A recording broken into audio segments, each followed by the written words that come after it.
Hello everyone, welcome back in the physics class. I welcome you on this online digital platform of Prince EduHub. So my dear students, in the previous class we discussed about the electric dipole moment, electric field due to dipole on its axial line and on its equatorial line. So what was the previous concept? Electric dipole is the minus q, electric dipole is the minus q plus q separated by small distance 2a. Its electric dipole moment P is equals to q into 2a. Its unit is coulomb into meter. Its direction is always from minus q to plus q.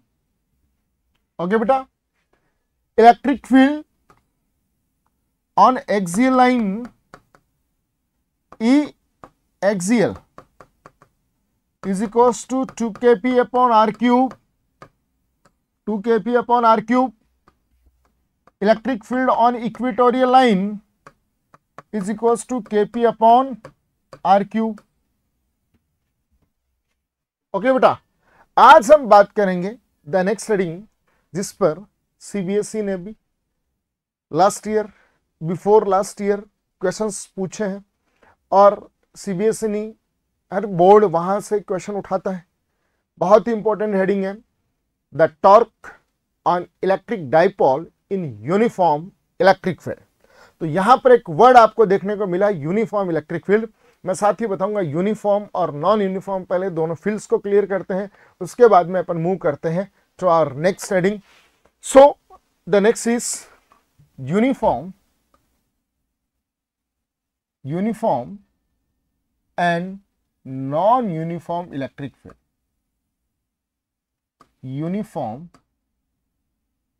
electric field and non-uniform electric field. देखिए बेटा, तो diagram आपके सामने बना रहा हूं.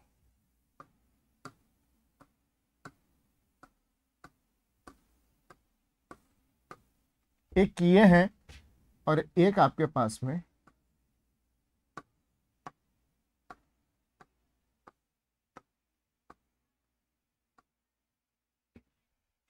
एक ये आपके पास में. क्लियर? दो डायग्राम आपको दिखे तो एक चीज देखिए आप यहां से. इलेक्ट्रिक फील्ड, एक इलेक्ट्रिक फील्ड के लिए फील्ड लाइंस मैंने यहां ड्रॉ कर रखी है, एक इलेक्ट्रिक फील्ड के लिए इलेक्ट्रिक फील्ड लाइंस मैंने यहां ड्रॉ कर रखी है. When we were discussing about the electric field lines, then the concept was the electric field lines are used to represent the electric field only. Electric field lines किसको represent करने के लिए use की जाती हैं बेटा? इलेक्ट्रिक फील्ड को represent करने के लिए यूज की जाती है. So in short I can say that जहां फील्ड लाइंस वहां इलेक्ट्रिक फील्ड, जहां फील्ड लाइंस वहां इलेक्ट्रिक फील्ड. तो चीज बताइए, आप खुद सोचिए, प्रैक्टिकली सोचिए. Electric field lines electric field को रिप्रेजेंट करने के लिए यूज की जाती हैं. Electric field lines electric field को रिप्रेजेंट करने के लिए यूज की जाती है. इसका मतलब जहां इलेक्ट्रिक फील्ड होगा मुझे वहां पर इलेक्ट्रिक फील्ड लाइंस बनानी है, या मैं ऐसे कह सकता हूं जहां फील्ड लाइंस होगी वहां इलेक्ट्रिक फील्ड होगा. तो क्या अपन ऐसा कह सकते हैं जहां इलेक्ट्रिक फील्ड बहुत ज्यादा होंगी वहां पर इलेक्ट्रिक फील्ड भी बहुत ज्यादा होगा, ये सोच रहा हूं, और जहां इलेक्ट्रिक फील्ड लाइंस कम होंगी वहां इलेक्ट्रिक फील्ड भी कम होगा. So denser the electric field lines, higher the electric field, और vice versa. जहां पर इलेक्ट्रिक फील्ड लाइंस की डेंसिटी ज्यादा होगी वहां इलेक्ट्रिक फील्ड ज्यादा होगा. जहां पर इलेक्ट्रिक फील्ड लाइंस की डेंसिटी कम होगी, लेस होगी, वहां पर इलेक्ट्रिक फील्ड भी कम होगा. क्लियर? चलिए, यहां पर आपको क्या दिख रहा है कि जो इलेक्ट्रिक फील्ड लाइंस है वो एक पर्टिकुलर डायरेक्शन में है और सबके बीच में स्पेस कैसा है? इक्वल स्पेस है. So these are representing uniform electric field. Uniform का मतलब हुआ हर पॉइंट पर इलेक्ट्रिक फील्ड की वैल्यू और इलेक्ट्रिक फील्ड की डायरेक्शन कैसी होती है? सेम. अगर ये यूनिफॉर्म है, भाई यूनिफॉर्म इलेक्ट्रिक फील्ड को मैंने किससे रिप्रेजेंट किया है? Equally parallel spaced field lines. Equally spaced parallel electric field lines है. ठीक है बेटा, ये बात समझ में आ गई. यूनिफॉर्म इलेक्ट्रिक फील्ड को किससे रिप्रेजेंट करोगे? Equally spaced parallel electric field line से। और यूनिफॉर्म इलेक्ट्रिक फील्ड का मतलब क्या? हर पॉइंट पर इलेक्ट्रिक फील्ड की वैल्यू और डायरेक्शन कैसी होगी, सेम होगी। फॉर एग्जाम्पल जैसे मैं पॉइंट मार्क कर रहा हूं, here I am marking the points, let's see बेटा, point A, point B, point C. So here we have 3 points A B C, तीनों पॉइंट्स किस में है, यूनिफॉर्म इलेक्ट्रिक फील्ड में है। तो पॉइंट ए पर डायरेक्शन कैसी है, ये, पॉइंट बी पर डायरेक्शन कैसी है, ये, और पॉइंट सी पर डायरेक्शन कैसी है, ये। अगर पॉइंट ए पर इलेक्ट्रिक फील्ड की वैल्यू है सपोज दैट 2 न्यूटन पर कूलम, कितनी है बेटा, 2 न्यूटन पर कूलम। तो अगर ये यूनिफॉर्म इलेक्ट्रिक फील्ड है तो पॉइंट बी पर भी वैल्यू 2 न्यूटन पर कूलम और सी पर भी वैल्यू 2 न्यूटन पर कूलम होगी। हर पॉइंट पर वैल्यू और direction will be the same. लेकिन यहां देखिए, यहां पर क्या electric field lines equally spaced parallel lines है, जी नहीं। जहां ज्यादा फील्ड लाइंस, जहां पास पास ज्यादा होगी, जहां डेंसर होगी, वहां पर इलेक्ट्रिक फील्ड ज्यादा होगा। तो दिख रहा है बेटा, यहां पर इलेक्ट्रिक फील्ड क्या होगा, ज्यादा होगा, इधर इलेक्ट्रिक फील्ड क्या होगा, कम होगा। जैसे मैं पॉइंट मार्क कर रहा हूं आपके सामने, suppose that this is the point A and this is the point B. Point A और बी पर, पॉइंट ए और बी पर क्या फील्ड की वैल्यू सेम रहेगी, जी नहीं रहेगी। पॉइंट ए का इलेक्ट्रिक फील्ड पॉइंट बी के इलेक्ट्रिक फील्ड से क्या होगा, कम होगा। तो नॉन यूनिफॉर्म क्या होता है बेटा, डायरेक्शन और वैल्यू दोनों सेम नहीं रहती हैं, डायरेक्शन और वैल्यूज चेंज होती हैं। तो ये हुआ non uniform, this one is the uniform and this is the non uniform electric field. Clear? Now the next reading is torque on electric dipole, torque on electric dipole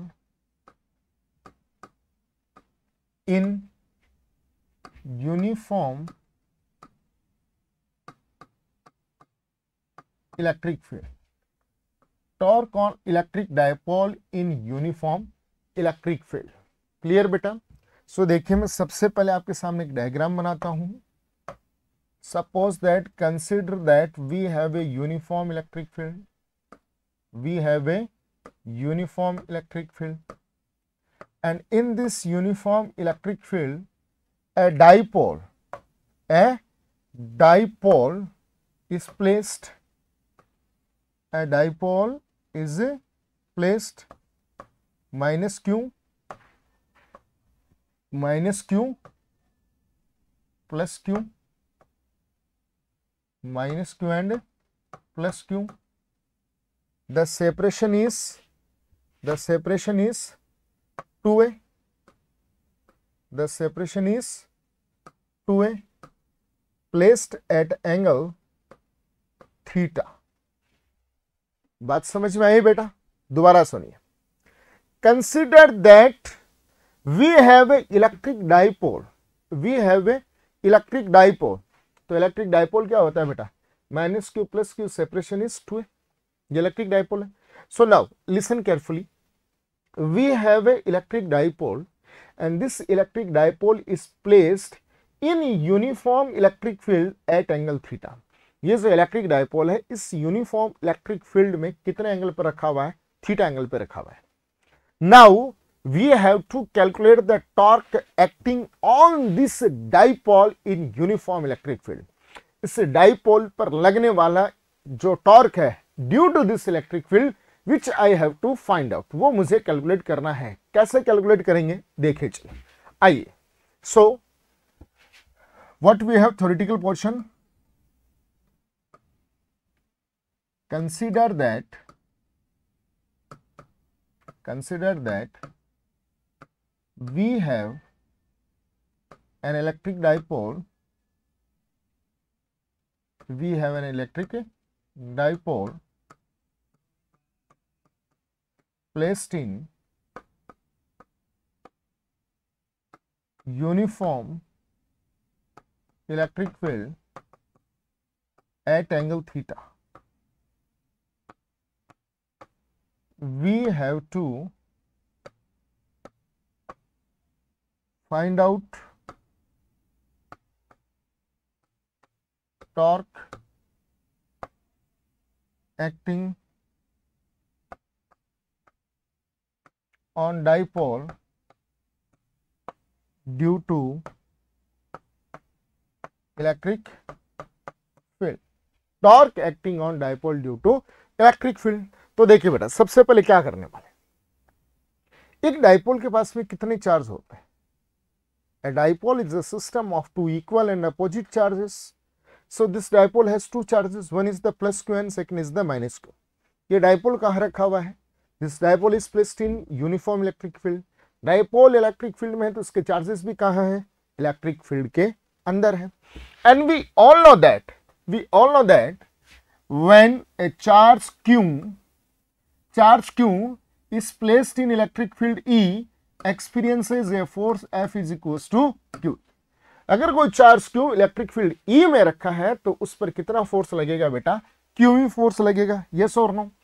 तो ये Q charge है, ये Q charge है, दोनों electric field E में रखे हैं। ये इलेक्ट्रिक फील्ड E कह दीजिए आप, इलेक्ट्रिक फील्ड जो है वो E है। Charge Q and minus Q, plus Q and minus Q both are placed in uniform electric field। तो दोनों चार्जेस पर इस इलेक्ट्रिक फील्ड की वजह से क्या लगेगा? फोर्स लगेगा। इस प्लस Q चार्ज पर कितना लगेगा? QE लगेगा, लेकिन उस QE की डायरेक्शन किधर होगी? इन the direction of electric field. तो इस Q चार्ज पर जो फोर्स लगेगा दैट विल बी QE। कितना लगेगा? QE लगेगा। कितना लगेगा बेटा? QE लगेगा। कितना फोर्स लगेगा? QE। क्लियर? इस माइनस Q चार्ज पर भी कितना लगेगा? फोर्स QE लगेगा, लेकिन इस QE की डायरेक्शन किधर होगी? Opposite to the field. Field ऐसे है तो अपोजिट कैसे? क्लियर? अब देखो, इससे डाइपोल के दोनों चार्जेस पर फोर्स लगा QE और QE। दोनों फोर्सेस की वैल्यू, दोनों फोर्सेस का मैग्नीट्यूड कैसा है? इक्वल, QE और QE। और दोनों फोर्सेस की डायरेक्शन कैसी है बेटा? अपोजिट। मैग्नीट्यूड सेम और डायरेक्शन अपोजिट, तो दोनों एक दूसरे को क्या कर देंगे? कैंसिल आउट कर देंगे। कैंसिल आउट होते ही नेट फोर्स कितना हो गया? जीरो हो गया। नेट फोर्स कितना हो गया? जीरो हो गया। तो अपन क्या कहेंगे? अपन क्या कहेंगे?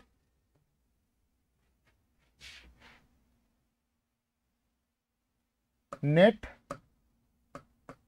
Force on dipole, net force on dipole will be 0। कितना हुआ बेटा? नेट फोर्स कितना हुआ? 0 हुआ। अब देखिए, जो सबसे काम की बात है वो, इस QE की, ध्यान से सुनना मेरी बात को, बड़े गौर से सुनना बेटा। इस QE की लाइन ऑफ एक्शन कौन सी है? ये वाली। अरे भैया, ये QE किस लाइन के अलोंग एक्ट कर रहा है? इस लाइन के अलोंग एक्ट कर रहा है या नहीं कर रहा? This QE is acting along this line and this QE is acting along this line. So this is the line of action of this QE and this is the line of action of this QE। इस QE और इस QE की line of action है। क्या दोनों forces की line of action same है या दोनों फोर्सेस की लाइन ऑफ एक्शन के बीच में सेपरेशन है? सेपरेशन है। और क्लास 11th में आपने पढ़ा होगा, अगर दो फोर्सेस के बीच में, दोनों फोर्सेस की लाइन ऑफ एक्शन के बीच में अगर डिफरेंस है, सेपरेशन है, that pair of force will provide the torque. देखिए बेटा, दोनों फोर्सेस का मैग्नीट्यूड इक्वल है, दोनों की डायरेक्शन अपोजिट है, तो दोनों फोर्सेस की वजह से नेट फोर्स कितना हुआ? 0 हुआ। लेकिन दोनों फोर्सेस की लाइन ऑफ एक्शन अलग अलग होने की वजह से, दोनों की वजह से नेट टॉर्क 0 नहीं होगा। बोथ फोर्सेस, या मैं ऐसे कह दूं, this pair of force will provide the torque. This pair of force will provide the torque. देखो, ये QE और ये QE कैसे रोटेट करवाएगा? ऐसे रोटेट करवाएगा। करवाएगा कि नहीं करवाएगा? इसका मतलब ये जो पेयर ऑफ फोर्स है QE और QE, ये जो पेयर ऑफ फोर्स है इसका, ये ही मिलकर इस डाइपोल पर क्या लगाएगा? टॉर्क लगाएगा। और उसी टॉर्क की वजह से, due to that torque, this electric dipole will try to rotate in the electric field. Clear बेटा? तो मुझे वो टॉर्क निकालना है, और टॉर्क का फॉर्मूला क्या होता है बेटा? Torque is equals to force into perpendicular distance is equals to perpendicular distance is equals to perpendicular distance. Next torque, force कितना बेटा, देखिए फोर्स कितना है, क्यू ई, इस पेयर में से कोई सा भी लो आप, Q E into perpendicular distance कौन होती है, this perpendicular distance is between line of action of both force, दोनों फोर्सेस की लाइन ऑफ एक्शन के बीच की परपेंडिकुलर डिस्टेंस, देखो कौन सी, ये लाइन ऑफ एक्शन, ये लाइन ऑफ एक्शन, क्या यही परपेंडिकुलर डिस्टेंस है? कुछ सोच रहे हैं होंगे, यस सर यही परपेंडिकुलर डिस्टेंस है. So I would like to tell you that you are absolutely wrong. बेटा एंगल यहां पर 90 थोड़ी बन रहा है जी, नहीं. परपेंडिकुलर सेपरेशन तो कौन सी है, अरे परपेंडिकुलर सेपरेशन तो कौन सी है, परपेंडिकुलर सेपरेशन तो ये और ये, इन दोनों के बीच की परपेंडिकुलर सेपरेशन तो ये है. देखो एंगल कितना बन रहा है, 90 बन रहा है कि नहीं बन रहा. तो परपेंडिकुलर सेपरेशन कौन है, ये, इसको नाम दे दो ए बी और C. So here the perpendicular separation between the line of action of both forces is the BC. So perpendicular separation is the BC into BC. अगर मुझे BC मिल जाए तो क्या टॉर्क का फॉर्मूला मिल जाएगा जी. देखिए BC कैसे कैलकुलेट करूंगा, इससे ट्राइंगल ABC में, ट्राइंगल ABC में use sine theta, sine theta is equals to perpendicular upon hypotenuse, perpendicular is the BC upon hypotenuse is AB, और AB किसके इक्वल है बेटा 2a के. तो BC कितना मिला, BC is equals to 2a sin theta, BC is equals to 2a sin theta. तो बेटा BC की वैल्यू पुट करो, tau is equals to QE 2a sin theta, yes or no, clear. Q into 2a, Q into 2a will be equals to P, Q into 2a will be equals to P. Q into 2a क्या हो जाएगा, electric dipole moment. तो Q and 2a will be P, PE sin theta. This is the formula of torque acting on the dipole. और बेटा vector form में कैसे लिखूंगा, tau vector is equals to P cross P vector cross E vector. This is the vector form. Clear. ये theta किस किस के बीच का एंगल है बेटा, this theta is the angle between P vector and E vector. अरे यार 11th में ऐसा तो कुछ पढ़ा होगा आपने, A cross B is equals to AB sine theta n cap. This is the theta, theta is the angle between A vector and B vector, theta is the angle between A vector and B vector. तो यहां पर कौन कौन से vectors का cross product हो रहा है, P वेक्टर और E वेक्टर का. तो थीटा किस किस के बीच का एंगल होगा, P वेक्टर और E वेक्टर के बीच का. Who is the P vector, P is the electric dipole moment and is the electric field. So here theta is the angle between P vector and E vector.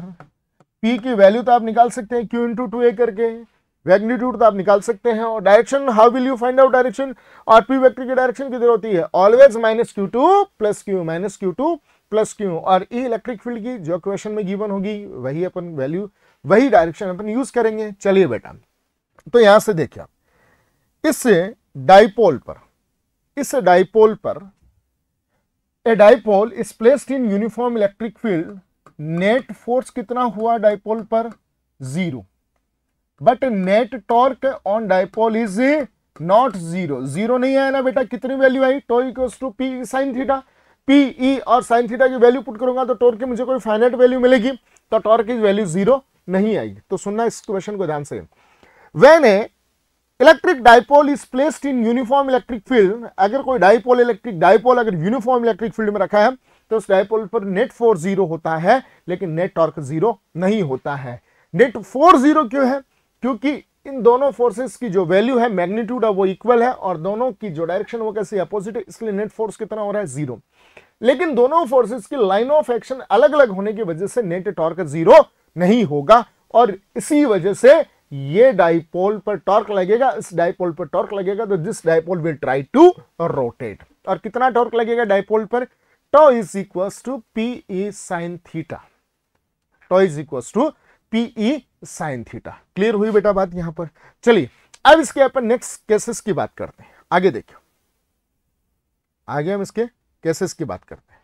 So torque on dipole कितना है बेटा, tau is equals to P E sine theta. Case first, case first क्या है, case first बेटा सुनिए। When dipole is placed parallel or anti-parallel to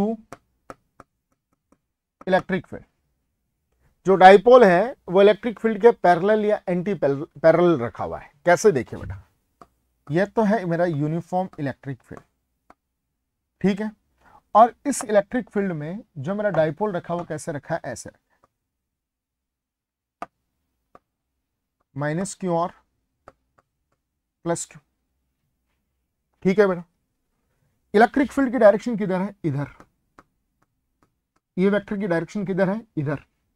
इस dipole की जो डाइपोल मोमेंट है, भाई डाइपोल है, इस डाइपोल के डाइपोल मोमेंट की डायरेक्शन किधर होगी, minus q to plus Q. तो डाइपोल मोमेंट की डायरेक्शन भी किधर आई, इधर। इलेक्ट्रिक फील्ड और डाइपोल मोमेंट के डायरेक्शन दोनों सेम, तो ये कौन सी कंडीशन होगी, पैरेलल कंडीशन होगी।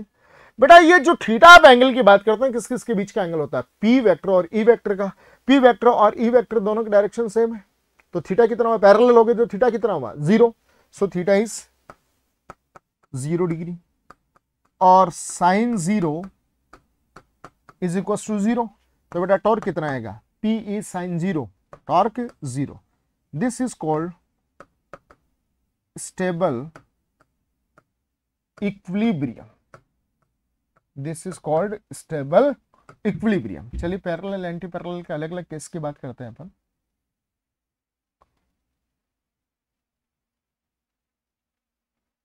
Clear, parallel to electric field, parallel to electric field. Clear, चलिए when the dipole is placed parallel to the electric field then torque will be 0, then torque will be 0। Dipole पर torque कितना होगा, 0 होगा। और ये कौन सी कंडीशन होगी, this condition is said to be stable equilibrium, this condition is said to be stable equilibrium. चलिए एंटी पैरेलल की बात करते हैं। Case second, case second anti parallel, anti parallel, this is the electric field E vector and dipole is placed like this, plus q minus q। तो dipole moment की direction किधर होती है, minus q to plus q, minus q to plus q. This is the direction of P vector and this is the direction of E vector. A vector से P vector से angle कितना बना, 180। So theta is, anti parallel में angle कितना बनता है, 180, theta 180, sine 180 is again 0, sine 180 is again 0। तो tau is equals to again 0, torque कितना होगा, 0 होगा। But this condition is said to be unstable equilibrium, this condition is said to be unstable equilibrium. तो बेटा ध्यान से देखिए, जब पैरेलल होगा तो थीटा 0 होगा, थीटा 0 होने की वजह से टॉर्क कितना होगा, 0 होगा। लेकिन 0 टॉर्क वाली को, थीटा 0 वाली कंडीशन को कहेंगे स्टेबल इक्विलिब्रियम और 180 वाली कंडीशन को कहेंगे अपन unstable equilibrium. Now third case, case third,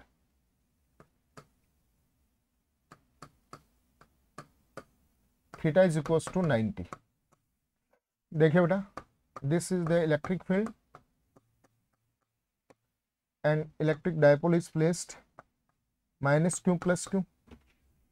तो इस डाइपोल का जो डाइपोल मोमेंट होगा वो कहां से कहां होगा, minus q to plus q, minus q to plus q. So this is the direction of dipole moment, this is the direction of electric field. कितना एंगल बना, 90, theta is 90, sine 90 is equals to 1। और सबको पता है कि जो sign की जो मैक्सिमम वैल्यू होती है वो कितनी होती है, 1 होती है। तो tau is equals to P is sin 91 and this torque is the maximum torque. This is the maximum torque. तो बेटा किसी भी डाइपोल पर मैक्सिमम टॉर्क कब लगता है, when that electric dipole is placed perpendicular to the electric field. तो ये बात हुई अपने पास में तीनों केसेस की। अब हमने यूनिफॉर्म इलेक्ट्रिक फील्ड की तो बात कर ली, लेकिन नॉन यूनिफॉर्म इलेक्ट्रिक फील्ड की क्या कहानी होगी? It will be definitely something interesting. So let's see what happens when the electric dipole is placed in non-uniform electric field। और इसी हेडिंग से CBSE ऑल इंडिया 2020 की जो एग्जामिनेशन थी वहां से क्वेश्चन पूछा गया था। क्या क्वेश्चन है देखिए बेटा,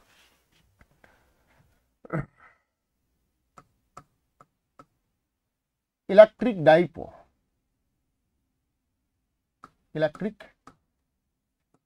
dipole is placed in non-uniform electric field। देखिए बेटा, what will be its story? Non uniform, अगर नॉन यूनिफॉर्म की बात आती है तो दिमाग में कुछ क्लिक करता होगा ऐसे। I think it will be like this one. This is uniform और non uniform. This is the non uniform. मैं साथ में ही आपको कंपेयर करके भी बताऊंगा कि यूनिफॉर्म में और कैसा होता है। देखिए बेटा, और साथ में मैं यूनिफॉर्म का भी एग्जांपल ले लेता हूं। ये रहा मेरे पास में यूनिफॉर्म का, क्लियर?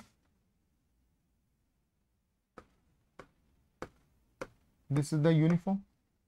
इस यूनिफॉर्म में डाइपोल रखा था ऐसे, minus q plus q. This is the point A and this is the point B. बेटा याद कीजिए, यूनिफॉर्म इलेक्ट्रिक फील्ड में क्या होता है, हर पॉइंट पर डायरेक्शन और वैल्यू कैसी होती है, सेम। तो पॉइंट ई का जो इलेक्ट्रिक फील्ड है उसको मैं क्या कर दूं, ई ए, और पॉइंट बी का जो इलेक्ट्रिक फील्ड है उसे क्या कर दूं मैं, ई बी। दोनों ही पॉइंट्स यूनिफॉर्म इलेक्ट्रिक फील्ड में है, तो दोनों पॉइंट्स का इलेक्ट्रिक फील्ड कैसा होगा, सेम होगा। E A is equals to E B and C equals to E. तो आप क्या कहोगे, ई कहोगे दोनों की फील्ड को।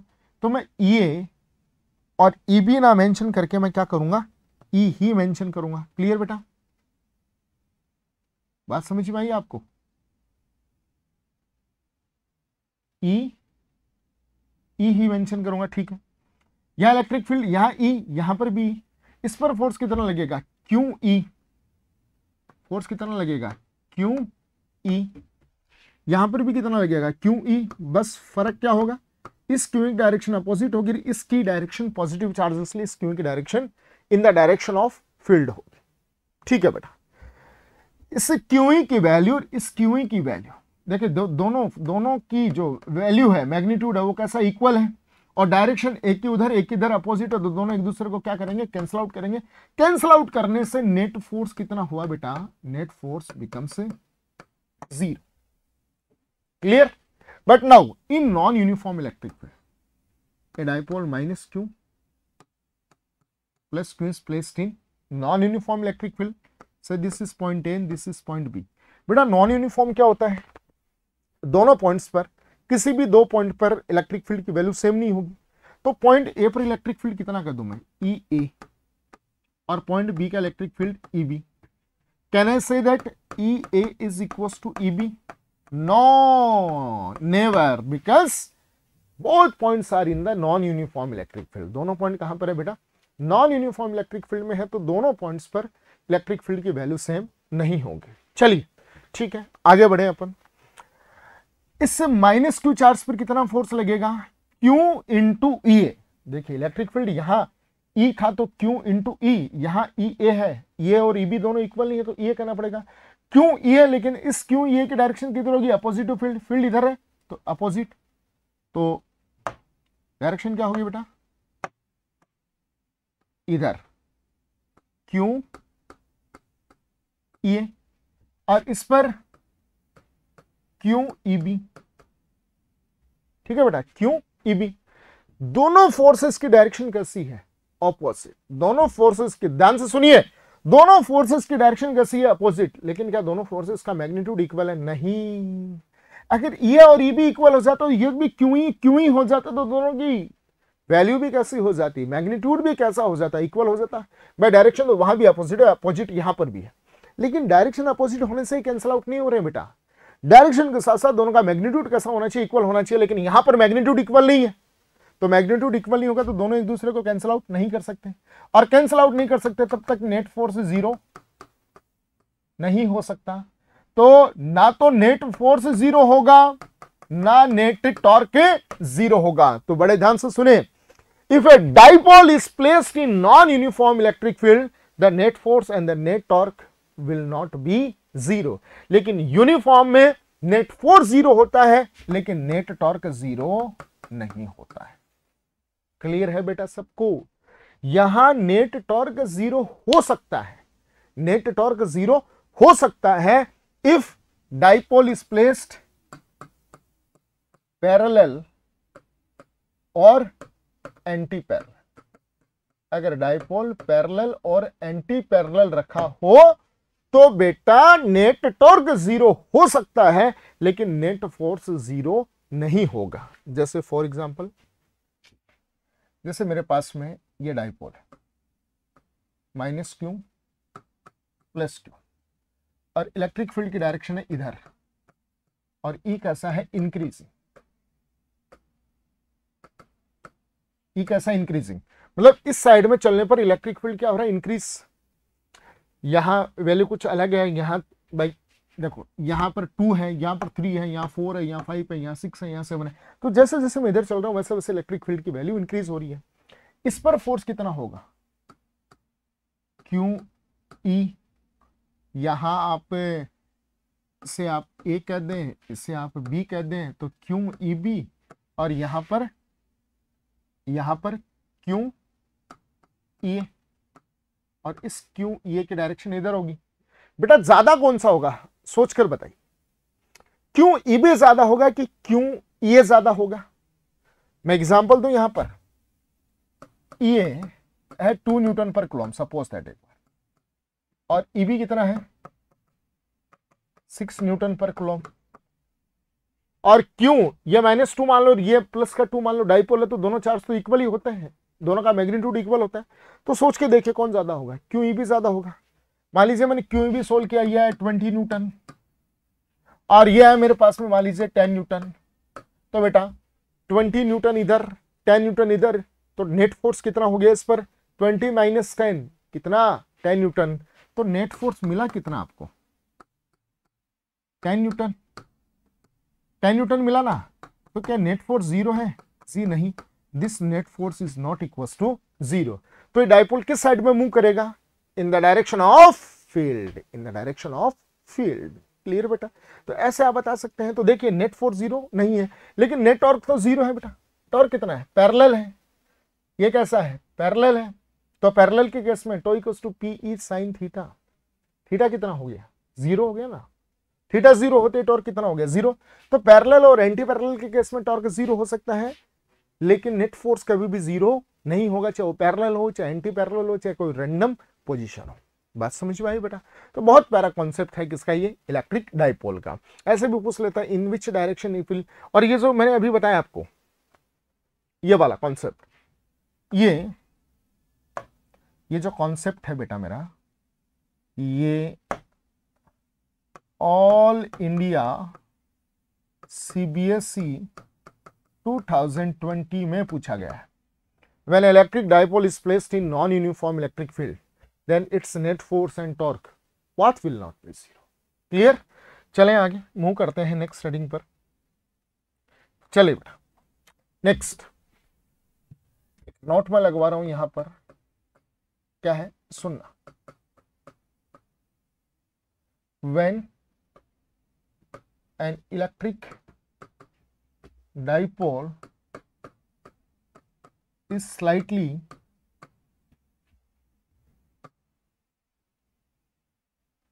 when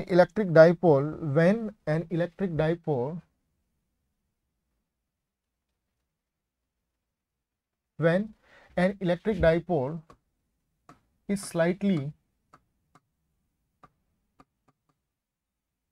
displaced from its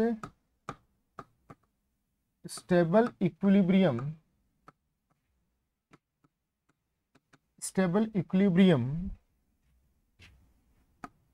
in electric field, then it sustains SHM या this start to SHM, ये SHM करना स्टार्ट कर देता है। SHM क्या है? Simple harmonic motion. ये क्लास 11th में अपने पास में एक चैप्टर है ऑसिलेशंस, वहां पर आप SHM खूब पढ़ते हैं। तो यहां पर ये SHM कैसे करने लगेगा वो सुनिए आप बात को, बड़ा प्यारा कॉन्सेप्ट है बेटा, इसको सुनना बात को। Suppose that we have a uniform electric field E vector and this uniform electric field, a dipole minus Q plus Q is placed। बेटा यहां से ध्यान से देखिए, डायपोल कौन सी कंडीशन में, स्टेबल इक्विलिब्रियम में कि अनस्टेबल इक्विलिब्रियम में?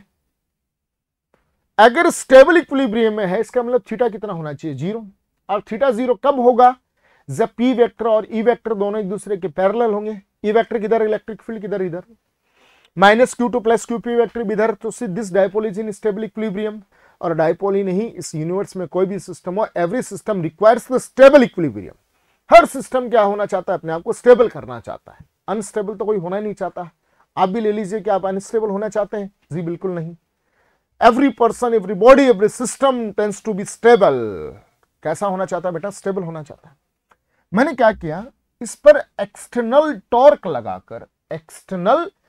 लगाकर इसको स्लाइटली मैंने डिस्प्लेस कर दिया। ऐसे एक्सटर्नल टॉर्क लगाकर मैंने इसको स्लाइटली डिस्प्लेस कर दिया।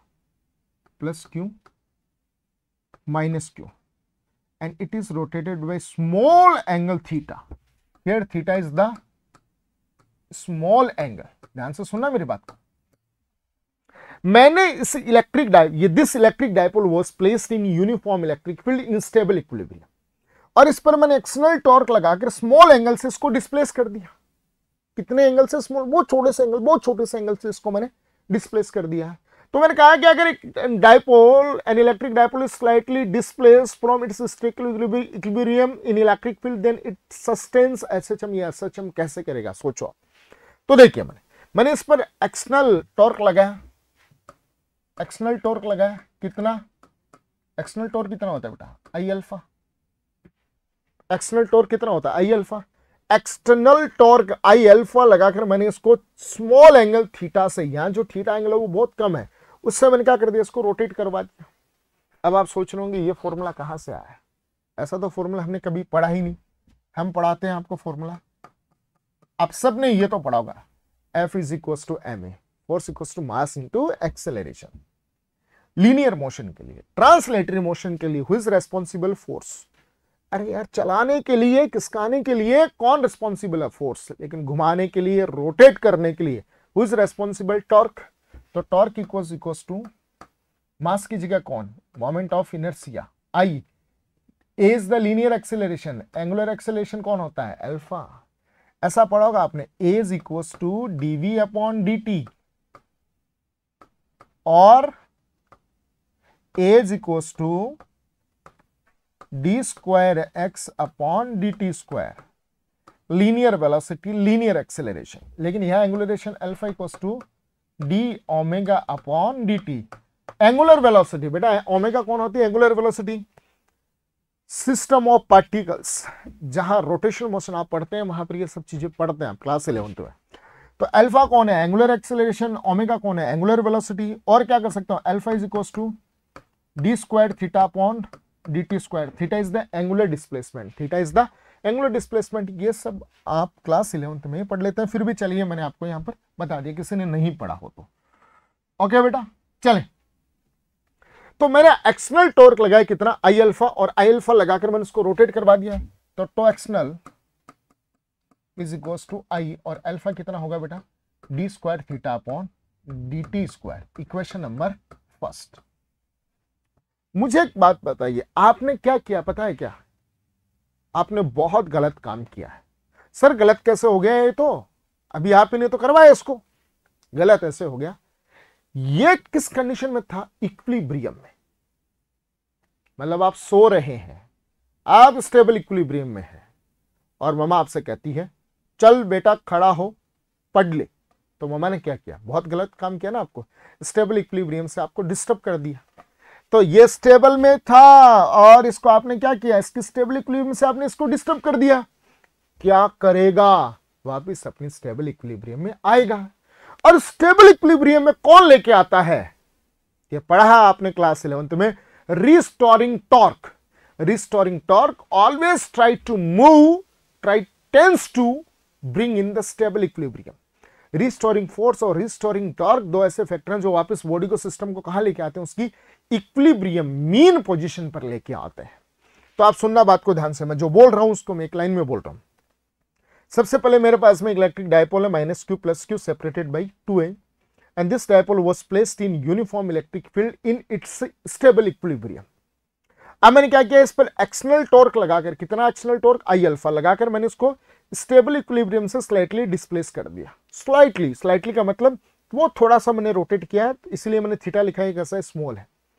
जैसे मैं इसको स्लाइटली डिस्प्लेस करूंगा, due to restoring torque it will try to come into the stable equilibrium. ये वापस किस कंडीशन में आने की कोशिश करेगा, स्टेबल इक्विलिब्रियम में आने की कोशिश करेगा। तो इस पर क्या लगेगा, restoring torque. So due to restoring torque it will try to come into stable equilibrium। बेटा रिस्टोरिंग टॉर्क कितना होगा, restoring torque is equals to, torque कितना लगता है, पीई साइन थीटा। अरे रिस्टोरिंग टॉर्क और अप्लाई टॉर्क दोनों की डायरेक्शन कैसी होती है, अपोजिट। अप्लाई टॉर्क ऐसे तो रिस्टोरिंग टॉर्क ऐसे, इसलिए साइन कैसा लगाऊंगा, माइनस। कैसा साइन लगाऊंगा, minus. So here theta is small, theta is small, for small angle sine theta is almost equal to theta. ये भी सीख लेना, नहीं सीखा हो तो। अगर एंगल स्मॉल होता है तो sine theta is almost equal to theta. Sine theta को हम क्या लिख देते हैं, डायरेक्टली थीटा लिख देते हैं। तो बेटा रिस्टोरिंग टॉर्क कितना हुआ, minus PE theta, equation number second. Applied torque I D square theta upon D T square, ऐसे। रिस्टोरिंग टॉर्क पीई थीटा कैसे, ऐसे, एक ऐसे एक ऐसे। जैसे ही इक्विलिब्रियम आएगी, जैसे इक्विलिब्रियम आएगी, अप्लाइड टॉर्क और रिस्टोरिंग टॉर्क दोनों कैसे हो जाएंगे, इक्वल। तो in equilibrium, in equilibrium, equilibrium आते ही एक्सटर्नल टॉर्क और restoring torque both will be equal. तो I D square theta upon D T square is equal to minus PE theta. इसको इधर लेके I D square theta upon D T square plus PE theta is equal to 0। I से divide कर रहा हूं मैं, d square theta upon D T square plus PE theta upon I is equal to 0। ये आ गई मेरे पास में equation. याद किसी एंगुलर एसएचएम की इक्वेशन पढ़ी होगी आपने, d square theta upon D T square plus omega square theta is equal to 0। This is the equation of angular SHM, this is the equation of angular SHM. तो बेटा PE upon आई को मैं क्या zoom कर लूं, मैं omega square, अरे क्या जूम कर लूं मैं, ओमेगा स्क्वायर। तो इक्वेशन कैसी बन गई है, इक्वेशन बन गई आपके पास में d square theta upon D T square plus omega square theta is equal to 0। तो बेटा ये क्या जो इक्वेशन आपके पास में है, क्या स्टैंडर्ड इक्वेशन जैसी आई है? जी बिल्कुल आई है। Hence proved this electric dipole will start to SHM in the uniform electric field. तो ये एसएचएम करने लगे और हमने प्रूव कर दी इसकी इक्वेशन डेराइव करके। मैंने ओमेगा स्क्वायर किसको अज्यूम किया है? Omega square is equal to PE upon I. तो बेटा omega is equal to root PE upon I. ये सो नो बेटा टाइम पीरियड कितना होता है? Time period 2 pi upon omega. तो T equals to 2 pi upon omega. Omega कितना है? Root PE upon I. अरे रूट पीई अपॉन आई, तो मैं सीधा लिख दूंगा इसको, सीधा लिख दूं इसको मैं, under root I upon PE. Clear है बेटा? और नेक्स्ट, और I can say that omega is equals to 2 pi F. Omega is equals to 2 pi F, तो F is equals to omega upon 2 pi. तो F is equals to 1 upon 2 pi और omega is the under root PE upon I. साहब यहां से निकाल सकेंगे this is the frequency of oscillation.